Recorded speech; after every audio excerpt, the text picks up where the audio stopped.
The massive ship hung in Earth's orbit like a metal moon. Inside, Commander June stood at the main window, looking down at the blue planet. His tall gray form cast a long shadow across the polished floor. "So this is Earth," he said. His thin lips formed a smile. "It looks simple." Taeyong, the ship's head scientist, joined him at the window. He held a data tablet that glowed with information about the planet below. "Our scans show they have basic space technology and nuclear weapons," Taeyong said. "Nothing that can harm our ships." "How many worlds is this for us now?" Taeyong asked June. "This will be the 342nd planet added to the Nexus Imperium, Commander." June nodded, pleased. The Nexus Imperium had grown strong by taking world after world, adding each species' knowledge and resources to their own. Few had put up much fight. None had won. "And what of their culture?" June asked. The door slid open, and Hyunwoo walked in. He was shorter than the others, but moved with quick, sure steps. As the ship's cultural analyst, his job was to learn about Earth's people before the invasion. "Commander, you will find this amusing," said Hyunwoo. "These humans have thousands of made-up stories about magical beings." Hyunwoo tapped his wrist device, and a large screen on the wall lit up with images. Dragons breathing fire, tiny people with wings, giant wolves, and people with godlike powers. "They call them myths and legends," Hyunwoo continued. "Most human cultures have their own versions. They once believed these things were real." June laughed, a harsh sound that echoed in the room. "How primitive. They invented monsters to explain what they didn't understand." "Yes," said Hyunwoo. "They have stories about gods who control weather, monsters in lakes, and invisible beings in forests. Some humans still leave offerings at old temples and sacred places." Taeyong studied the images. "Interesting. Despite having science, many still hold to these old beliefs." "It's just fear of the unknown," said June dismissively. "When we take their world, they'll see that their gods won't save them." He walked to his command chair and sat down. The ship hummed with power around him. On smaller screens, he could see the rest of his invasion fleet. 20 large warships holding position behind the moon, hiding from Earth's simple detection systems. "How long until we begin?" asked Hyunwoo. "We'll send down study teams first," June decided. "I want to know more about these myths. They might tell us about human weaknesses we can use." He smiled again. "And the stories will entertain our soldiers during the invasion." Taeyong looked concerned. "Sir, should we not run more tests? This planet has some unusual energy readings." Jun waved his hand. "Nothing to worry about. We've conquered worlds far more advanced than this one." "I'll prepare the infiltration teams," said Hyunwoo. "We have already copied their appearance and can speak their languages." "Good.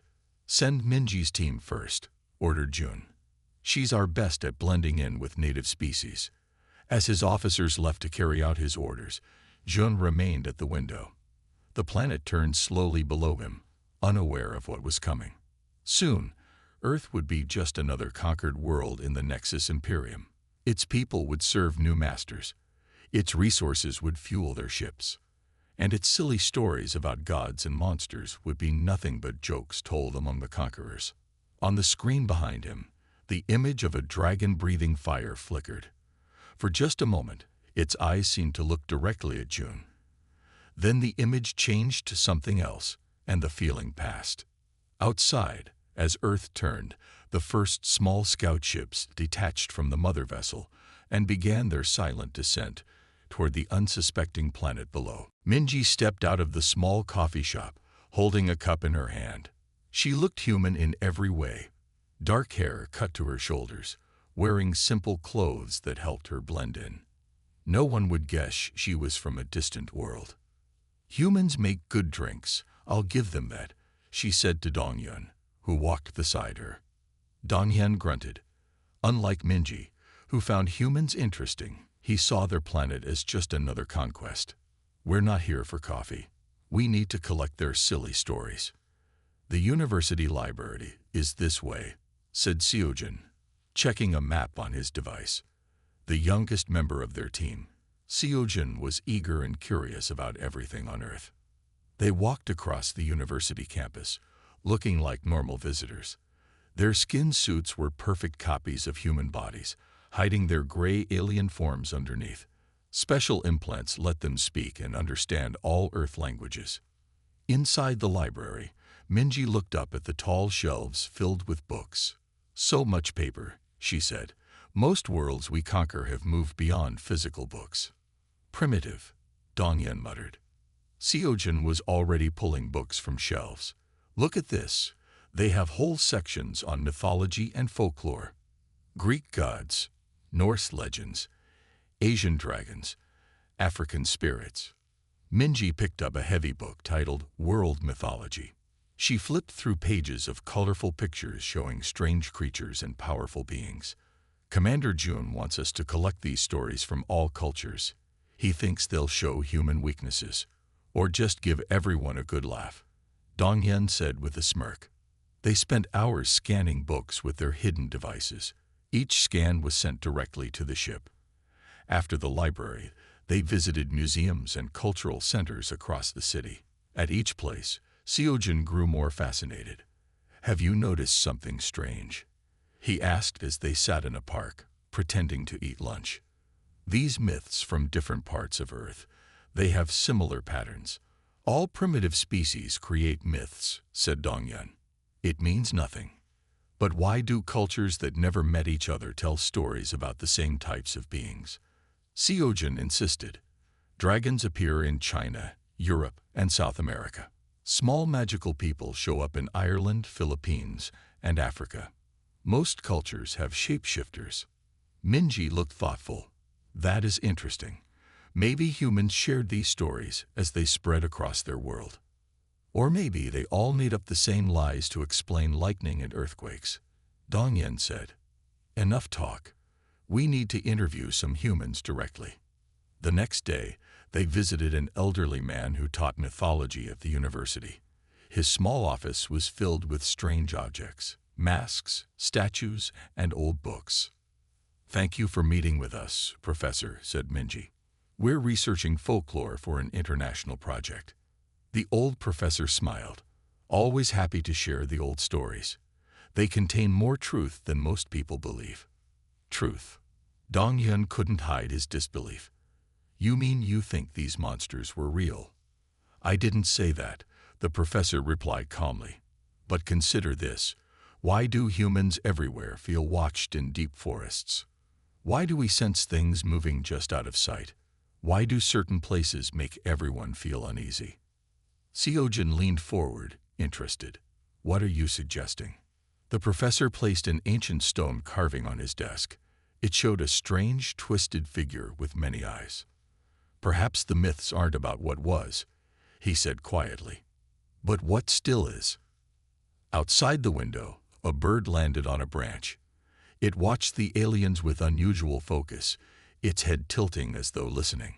One more question, Minji said. Are there places where these beings are said to live today? The professor's eyes lit up. Now that's the right question to ask. Yes, indeed. I can give you a map. As he turned to his bookshelf, Donghyun rolled his eyes at Minji.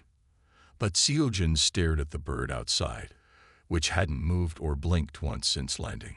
When he looked again, it was gone. 3 days later, Minji's team stood at the edge of an ancient forest. Tall trees blocked the sunlight, creating deep shadows beneath their branches.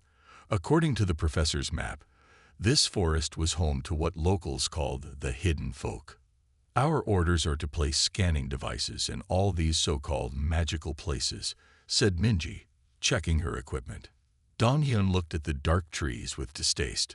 What a waste of time. Seojin was studying the map. There's a stone circle 2 miles in. The professor said it's over 3,000 years old. They walked into the forest, following a narrow path. The deeper they went, the quieter it became. No birds sang, no insects buzzed. Even the wind seemed to stop. Something's wrong with my scanner, Dongyan said suddenly. He tapped the device on his wrist. The screen flickered and went dark. Minji checked her own equipment. Mine too. Must be interference from something. But our technology works everywhere, said Seojin, even on worlds with strong magnetic fields. They continued walking until they reached a clearing. In the center stood a circle of tall stones, covered in faded carvings. The grass inside the circle was greener than outside, as if it got more sunlight, though the sky was cloudy. Let's place the first scanner and go, said Dongyan. He stepped toward the stone circle. A sharp crack sounded from above. All three aliens looked up as a branch broke off and fell, missing Dongyan by inches. Just a dead branch, he muttered, but his voice shook slightly. Seojin knelt to study one of the stones. These carvings showed the same creatures from the books we scanned. Look, this is like the many-eyed thing from the professor's carving. Minji set up a small drone to take pictures from above. The drone rose 10 feet in the air, then stopped responding to commands. It hovered for a moment, then flew straight into the forest, disappearing among the trees. That's not possible, she said. It can't override its programming. A cold wind suddenly blew through the clearing. The leaves rustled, sounding almost like whispers. I'm sending in scouts, Dongyan decided. He called 2 security team members who had been waiting at the forest edge. The scouts arrived 20 minutes later, carrying weapons hidden as hiking sticks. Dongyan ordered them to place sensors around the stone circle and then explore deeper into the forest. Report every 15 minutes, he told them. The scouts nodded and moved past the stones into the trees on the other side of the clearing. The 3 aliens waited, setting up what equipment still worked. 15 minutes passed. No report came. Try contacting them, Minji told Dongyan. He pressed his communicator. Scout team, report. Only static answered. 30 minutes passed, then an hour. The scouts did not return or respond to calls. We should go back and report this, said Minji. Something strange is happening. As they turned to leave, Seojin pointed at the ground. Look, the scanner is working now. The small device they had placed near the stones was blinking. On its screen, strange readings appeared, energy patterns unlike anything they had seen before. Let me see, said Dongyan, bending down. The screen flickered, showing a brief image before going dark again. It looked like a face. Not human, not animal, watching them through the screen. Did you see that? Seojin whispered. It's just a glitch, Dongyan said, but his voice lacked conviction. That night, back on the ship, Minji reported to Commander Jun. She told him about the equipment failures, the missing scouts, and the strange readings. Jun laughed. Broken equipment and careless scouts who probably got lost. Nothing to worry about. But sir, Minji insisted, this has happened at 3 different locations now, all places mentioned in human myths. Coincidence, said Jun. The invasion plans continue. Tell your team to finish placing the scanners. After Minji left, Jun turned to his window, looking down at Earth. For a moment, he thought he saw lights blinking on and off across the planet's surface, forming patterns. Then he blinked, and they were gone. Just a trick of the eye, he told himself. Just a trick. The invasion began at dawn. Great ships broke through the clouds, their shadows falling over cities and towns. Weapons fired, not to destroy but to disable Earth's defenses and communications. In the command ship, Commander Jun watched with satisfaction as reports came in from around the planet. Their militaries are falling back, said an officer. Major cities are under our control. Any resistance? Asked Jun. Nothing our forces can't handle. Humans are fighting with simple weapons. They have no chance. Jun nodded. Begin the next phase. I want control centers set up in every region. On the surface, Ji-hoon led a group of 20 soldiers into a small town. The town was mostly empty. Many humans had fled when the ships appeared. Those who remained hid in their homes. Search every building, Ji-hoon ordered. Find any humans and bring them to the town center. The soldiers moved through quiet streets. Ji-hoon was young, on his first invasion. He had trained for years, but never faced real combat. So far, Earth was an easy mission. He approached a small house at the edge of town. The door was open. Inside, he found a kitchen with food still on the table, as if the family had left in a hurry. A sound came from upstairs. Soft voices. Ji-hoon raised his weapon and climbed the stairs slowly. At the top, he saw a door slightly open. The voices came from inside. Ji-hoon pushed the door. In the room, a small human child sat on the floor. The child, a boy about 6 years old, seemed to be talking to someone, but no one else was there. "Hello," said Ji-hoon in the human language. "Who are you talking to?" The boy looked up, not scared but curious. "My friend," he said simply. "What friend? There's no one here." The boy pointed to the empty space beside him. "She's right here. She says you shouldn't be here. None of you should." Ji-hoon scanned the room with his helmet sensors. Nothing appeared on any readings. "Come with me, child. Where are your parents?" "They ran away," said the boy. "But she told me to stay. She said she would protect me." Suddenly, the temperature in the room dropped. Ji-hoon could see his breath in the air. His scanner began to beep wildly, showing energy readings that made no sense. The air beside the boy seemed to shimmer, like heat waves rising from hot ground. For just a second, Ji-hoon thought he saw a shape, tall and thin, with too many limbs to be human. His radio crackled. Static filled his ears, then formed into words that weren't coming from his team. "Leave this place." Ji-hoon backed away. "What trick is this?" The boy smiled. "She says you should go home. This isn't your world." All the electronics in Ji-hoon's suit flickered, his weapon powered down. The lights went out. In the darkness, 2 faint points of light appeared where the friend would be standing, like eyes watching him. Ji-hoon ran. He raced down the stairs and out of the house. Outside, he found his team surrounding a group of captured humans. "Sir, are you okay?" asked one soldier, seeing Ji-hoon's pale face. "There's a child in there," Ji-hoon said. "And something else. Something not human." The soldier looked concerned. "Sir, should we go in?" Before Ji-hoon could answer, his commander called. "What's happening there?" "Ji-hoon, report." Ji-hoon hesitated. If he told the truth, they would think he was afraid or imagining things. "Nothing, sir. Just a strange sensor reading. Probably a malfunction." Miles away, Taeyong's research team set up equipment at the ancient stone circle Minji's team had found. The main invasion was underway, and Taeyong wanted to study these energy anomalies more closely. "Set the sensors in a pattern matching the stones," he ordered. As his team worked, one scientist called out, "Sir, look at these readings. This place is producing energy we've never seen before." Taeyong studied the data with wide eyes. "This breaks all known laws of physics." In the sky above, clouds began to gather, though no rain had been forecast. The wind picked up, blowing in a circle around them. In the trees beyond the stones, shadows moved that were not cast by any object Taeyong could see. 1 week into the invasion, Commander Jun called an emergency meeting. His face was tight with worry as his officers gathered around the large table. "Something is wrong," he said without greeting.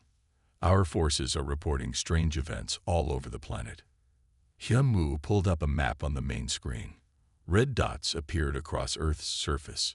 Each dot shows where we've lost contact with our teams, or where they've reported unusual occurrences. "What kind of occurrences?" asked Minji, who had been called back to the ship. "Equipment failure, unexplained energy readings, soldiers seeing things that can't be there," Hyun-woo explained. He pointed to the map. "Notice anything about these locations?" Seojin, standing in the back, stepped forward. They matched the places in human myths. Sacred mountains, ancient forests, stone circles. "Exactly," said Hyun-woo. "And there's more. The humans aren't fighting back as much as we expected. It's almost like they're waiting for something. Taeyong entered the room, looking tired. He had been studying data from the stone circle for days. "Commander, I have to report something important," he said. "The energy we detected at these ancient sites is growing stronger. It's like the planet itself is waking up." "You sound like you believe in magic," Jun said with a frown. "I believe in science," Taeyong replied. "And science says something is happening that we don't understand." An alarm sounded. A young officer rushed in. "Sir, we've lost contact with Battalion 7. "Where were they?" asked Jun. The officer pulled up a new map. "Here, sir, a mountain in a region called Norway. Locals call it the home of the old gods." "That's a full battalion. 500 soldiers," said Jun, his voice low. "How do we lose 500 soldiers?" "Send drones to check," ordered Hyunwoo. Hours later, they watched the drone footage in silence. The mountain looked normal from above. No signs of battle. No bodies. No equipment. Battalion 7 had simply vanished. "This can't be happening," Jun whispered. "There's something else," said Seojin. He had been quiet until now. "The human myths all talk about the same thing. How their world is protected by beings more powerful than humans. Beings that only appear when needed. You think fairy tales are coming to life." Donghyun laughed, but his laugh sounded hollow. "I think," said Seojin carefully, "that we don't know this planet as well as we thought." Hyunwoo had been studying more human books. Many Earth myths talk about sleeping gods or hidden folk who wake when danger comes.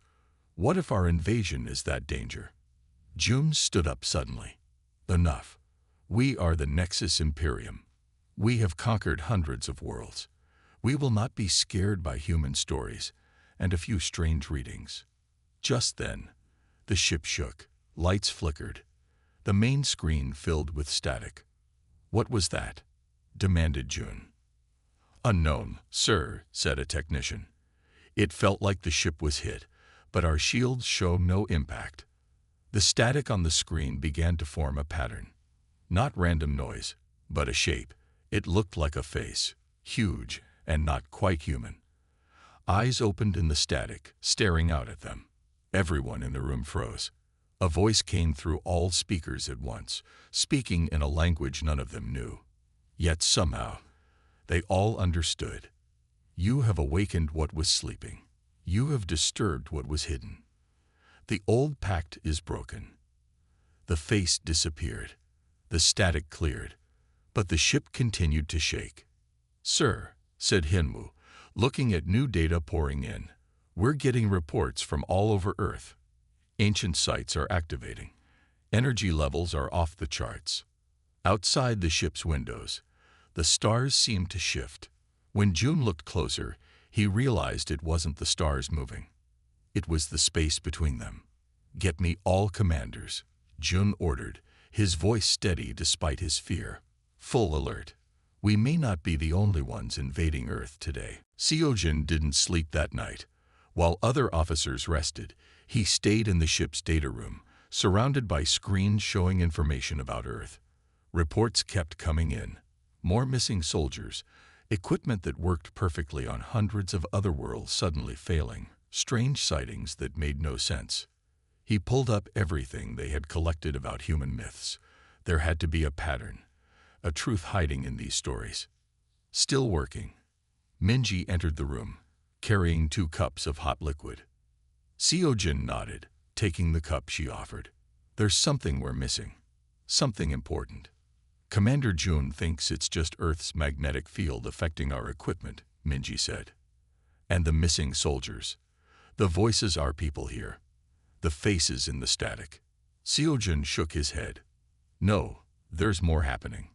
He pointed to his main screen. It showed maps from different human cultures, all marked with special places, sacred mountains, magical forests, enchanted lakes. "Look at these," said Seojin. "I've matched them with our anomaly readings. They're exactly the same places." Minji leaned closer.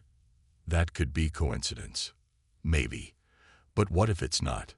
Seojin brought up new images. These are energy readings from 6 different sites. See this pattern? It's like a pulse, a heartbeat. What are you saying? Seojin took a deep breath. What if Earth isn't just inhabited by humans? What if there are other beings here too? Like the creatures in their myths. That's impossible. Is it? Seojin pulled up more data. Our scientists have talked about multiple dimensions for years, spaces that exist alongside our reality, but can't normally be seen or touched. He showed her a simulation. What if Earth is special? What if it's a place where different dimensions touch, where the walls between realities are thin? Minji looked troubled. You think these mythical beings are real, just living in another dimension? Not just living there, moving between dimensions. Seojin was getting excited now. That would explain everything. Why our equipment fails in certain places. It's detecting dimensional shifts. Why humans have similar myths worldwide. They've all glimpsed these beings throughout history. But why would they stay hidden? Asked Minji. Maybe they chose to, or maybe they made some kind of agreement. Seojin brought up old human cave paintings showing strange beings alongside humans. Look how old these are. What if these entities have been here longer than humans? What if they let humans develop on their own, only showing themselves occasionally? Minji was quiet for a moment, and our invasion disturbed this balance. Exactly. We're not just invading Earth. We're breaking an ancient pact between worlds. The ship's alarm suddenly blared. Red lights flashed. All senior officers to the command center. Jun's voice came through the speakers. When they arrived, the command center was in chaos. Officers moved quickly between stations. On the main screen, a map of Earth showed hundreds of red dots pulsing in unison. What's happening? Asked Minji. Every ancient site on the planet just activated, said Taeyong, his face pale. They're all producing the same energy signature, all at once. And look at this, said Hyunwoo, pointing to another screen. It showed a small town where aliens had set up a control center. The town was surrounded by strange mist that seemed to move with purpose. As they watched, shapes formed in the mist.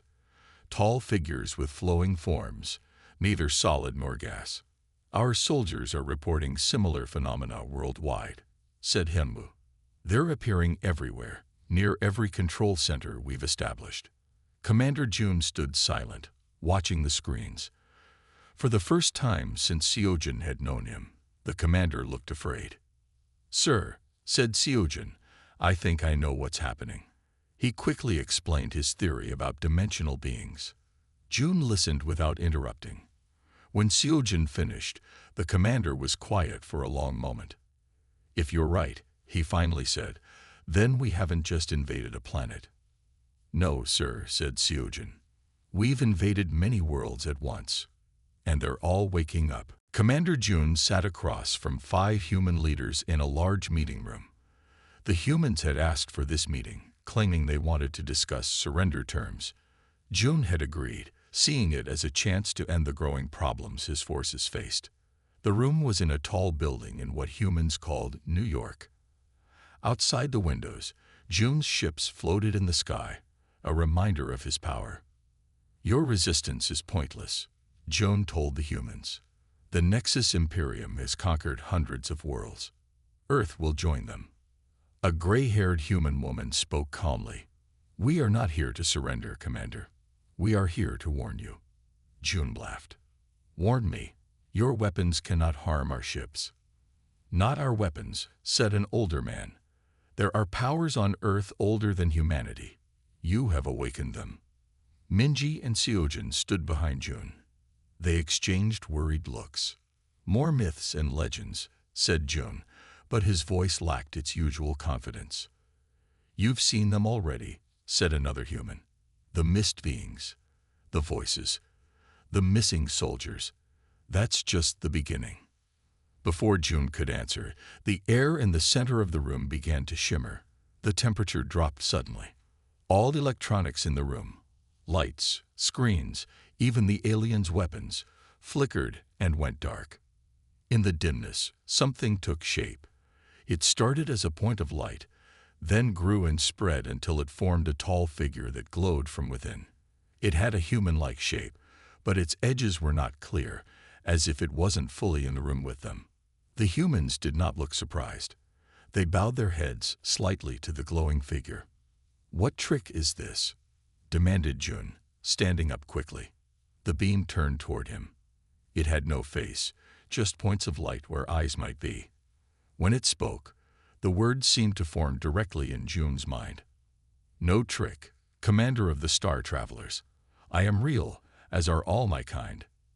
Seojin stepped forward, his scientific curiosity overcoming his fear. "You're one of the dimensional beings I theorized about." The figure's light pulsed gently. "A good name for us. We exist in what you might call the spaces between spaces." "Impossible," said Jun, though his voice shook. "Many things are possible on this world," said the being. "Earth is special in all the universe. It is a nexus point where many dimensions touch, a crossroads of realities." The older human woman spoke again. "They have been here since before humans evolved. They watched us grow, guided our stories, prepared us slowly for the truth." "The myths," whispered Minji. "They were teaching humans about you." "Yes," said the glowing being. "We showed ourselves in ways each culture could understand. Some saw us as gods, others as spirits or creatures. All were glimpses of the same truth." "Why reveal yourselves now?" asked Seojin. "Because of you," the being said simply. "Your invasion breaks the ancient pact. For millennia, we allowed humans to develop in their own way, interfering only subtly. But your arrival threatens all worlds that touch this planet." The being grew taller, its light filling the room. "We offer you a choice, Star Travelers. Leave Earth in peace, or face what you cannot understand." Jun's hand moved toward his emergency signal device. "I do not make deals with illusions or tricks." "This is no trick," said one of the humans. "They have protected Earth for thousands of years. They will not stop now." The being's light pulsed faster, brighter. "Choose wisely, Commander. You have seen only the smallest hints of what we can do."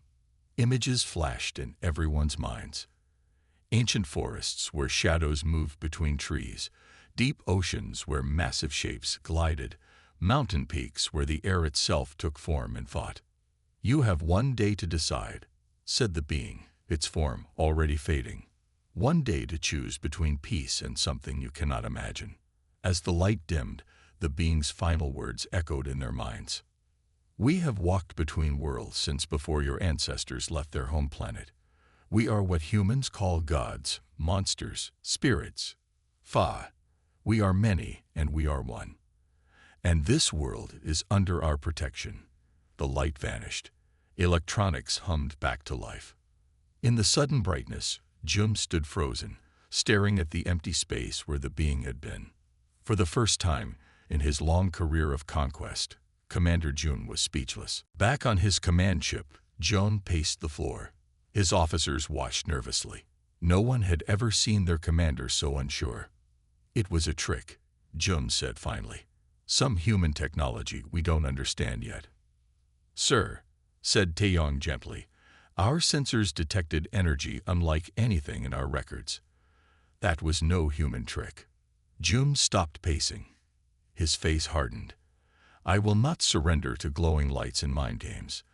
The Nexus Imperium does not retreat." "Commander," Seojin stepped forward. "If my theory is correct, these beings exist partly in other dimensions. Our weapons might not affect them. Then we will find weapons that do."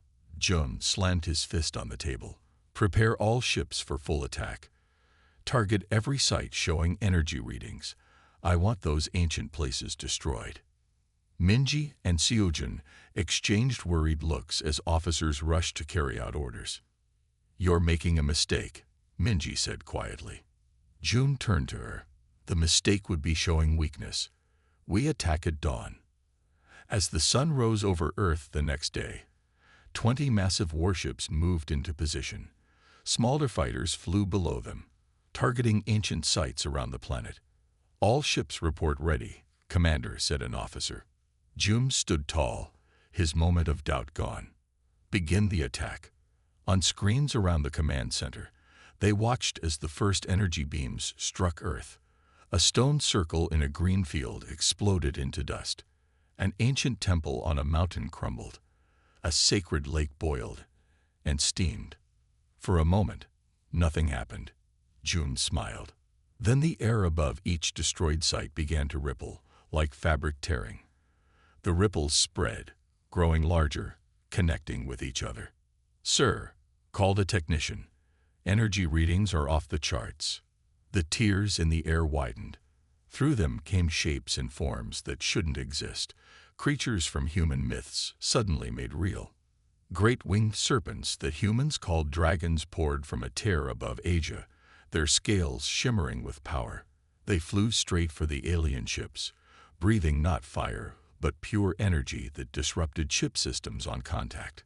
From tiers above Europe came tall, shining figures riding horses made of light, the gods and Valkyries of Norse legend. Their weapons cut through alien metal as if it were paper. Over Africa, massive beings with animal heads and human bodies emerged, the ancient gods of Egypt awake and angry. They moved between alien fighters, touching them lightly. Each touch turned technology to sand. From every ocean rose shapes like giant snakes and tentacled monsters, reaching up to pull down ships that flew too low.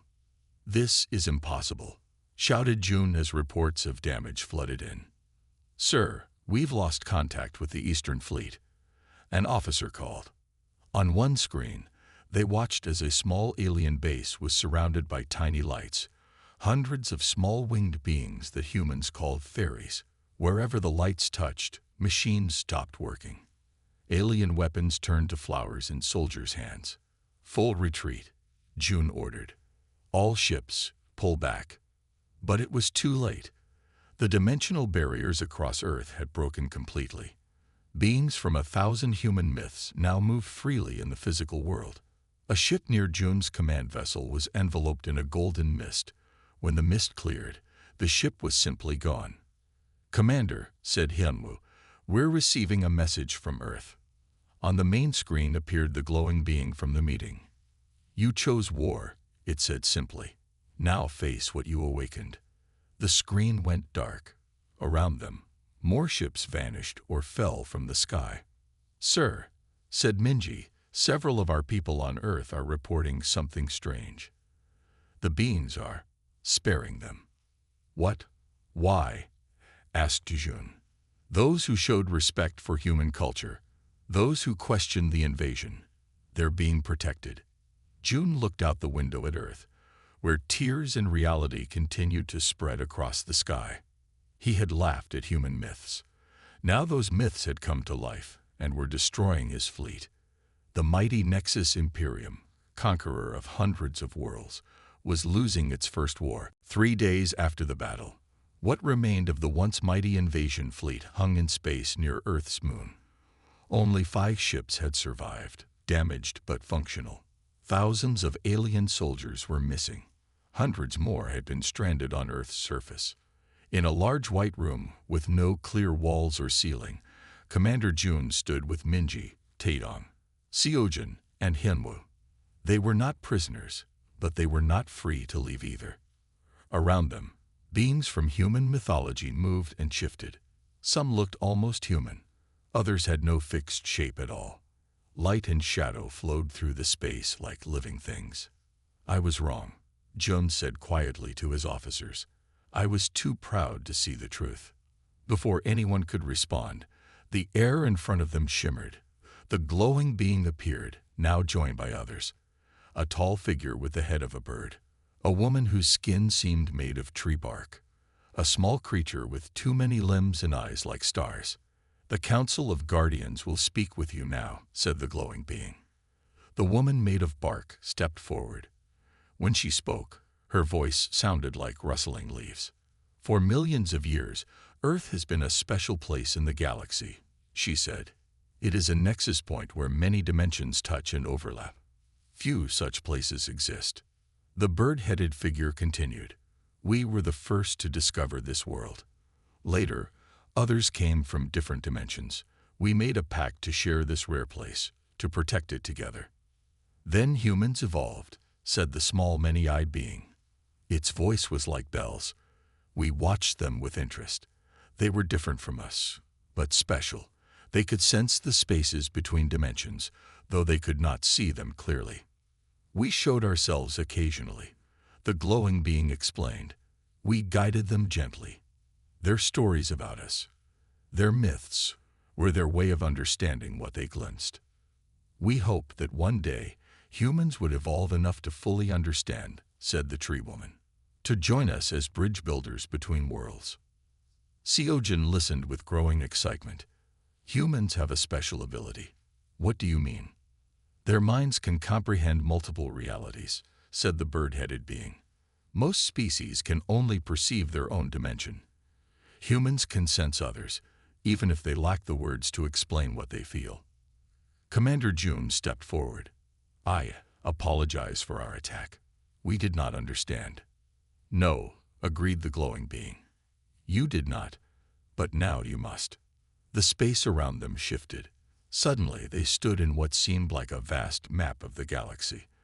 But it wasn't just stars and planets they saw.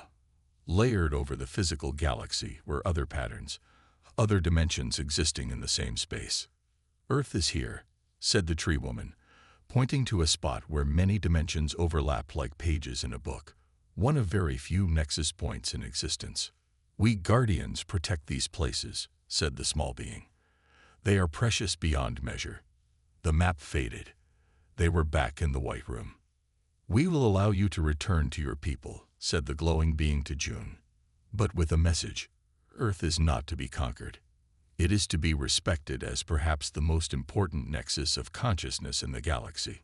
I understand, said June, humbled. Your people who showed respect for humans and their culture may stay as guests, if they wish, said the bird-headed being. They may learn from humans and from us. Seojin stepped forward. I would like to stay. There is so much to learn here. The glowing being seemed pleased. You will be the first ambassador between your kind and ours. As the meeting ended, Jun turned to Seojin. When you return, tell our leaders everything you learn. Perhaps one day we can be allies instead of conquerors. Later, as the remaining ships prepared to leave, Minji found Seojin looking down at Earth. Will you be okay here? She asked. Seojin smiled. More than okay. I'll be studying what might be the most important planet in the universe. Who would have thought, said Minji, that human fairy tales would turn out to be true? Not just true, said Seojin, but perhaps the most important truth in the galaxy. As the ships of the Nexus Imperium departed, new tiers opened in the sky over Earth. But these were not made in anger. They were doorways between dimensions, open now that the old secrets were revealed. Earth began its new chapter, not as a conquered world, but as the center of something much greater than anyone had imagined.